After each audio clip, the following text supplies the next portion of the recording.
Le M23 et Kinshasa signent une déclaration historique à Doha.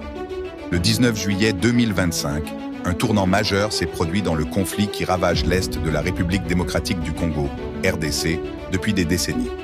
Le gouvernement congolais et le groupe armé M23 ont signé à Doha une déclaration de principe visant à instaurer un cessez-le-feu permanent et à amorcer un processus de paix durable. Point clé de l'accord, retrait immédiat du M23.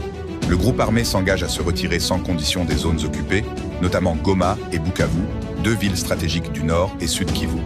Rétablissement de l'autorité de l'État, le gouvernement prévoit le déploiement rapide des institutions étatiques, armée, police, justice, administration, dans les territoires libérés.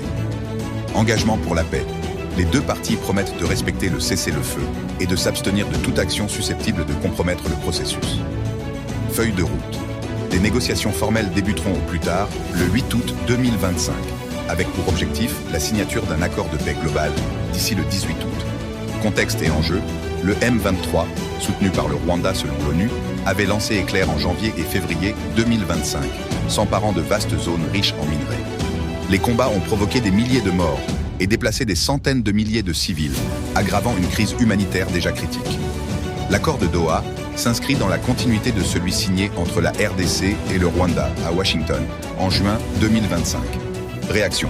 Le ministre congolais. Patrick Muyaya a salué une avancée significative, soulignant que les lignes rouges du gouvernement ont été respectées, notamment le retrait du M23.